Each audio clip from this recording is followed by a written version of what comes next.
My name's Ashley Morris. I'm a filmmaker, writer, as well as a university lecturer in film production. It's more about kind of just getting people to actually view your films and embracing them. I think it's more about networking and contacts that I've made at kind of some of these festivals.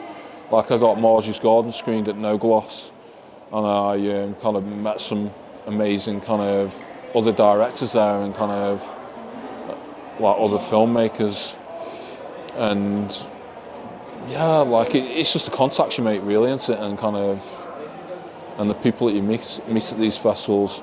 That's the beauty of it, really.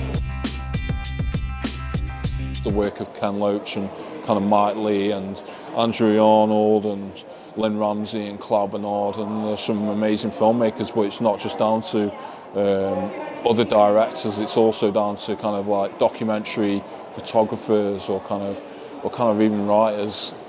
You look at kind of the work of Mike Brodie, documentary photographer who did a book called A Period of Juvenile Prosperity. And there's something quite charming about kind of photography that really resonates with me. But then also you look at kind of Loach as well, how Ken Loach kind of his naturalistic approach to filmmaking with performance, as well as kind of like how he actually crafts a scene. I think it's a beautiful thing to kind of see in a film.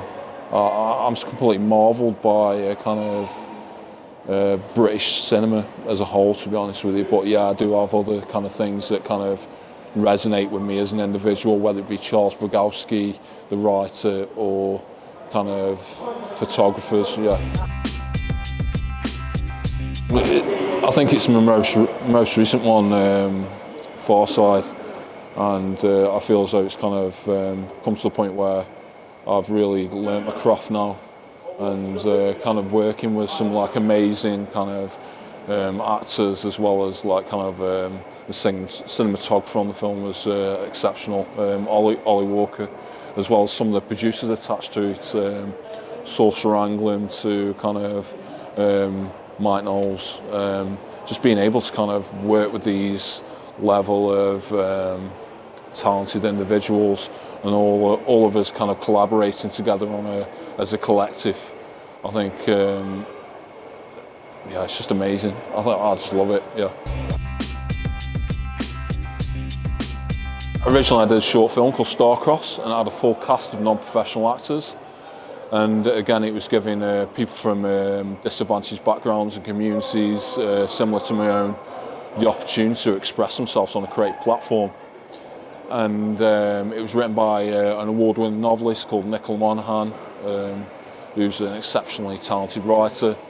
I ended up kind of doing a crowdfunding campaign, and I ended up looking at some actors that really kind of resonated with me as talented individuals and kind of tweeting them directly.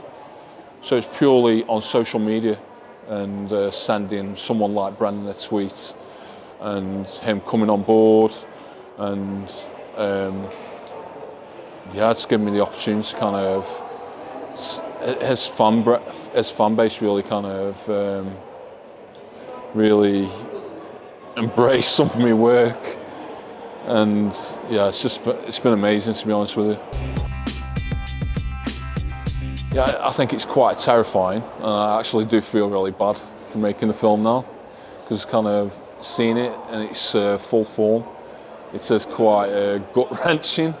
Even when we screened it at Derby Film Festival, and hearing the response of the people at the festival made me feel quite bad. But yeah, it is quite a dark, morbid film. But yeah, I do like the genre, to be honest. I think social realism is definitely the one that resonates with me as a filmmaker, because it's something I can buy into personally, due to my own upbringing and who I am as an individual, and my outview of how I perceive living in the UK. Normally I write my own stuff or collaborate with other people, or I approach a writer and give them the meat and the bones, and they kind of expand on that, and then after which they kind of submit the script, then I'll redraft it to a visual form with a way that I feel as though it'd work better visually as opposed to how someone else has written it.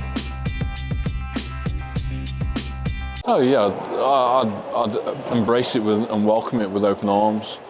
That it's one thing to kind of make films that really resonate with me, or make films that at the time excite me creatively, but then it's another thing to actually create content or kind of shoot something else of someone else's kind of stories and craft a film around that.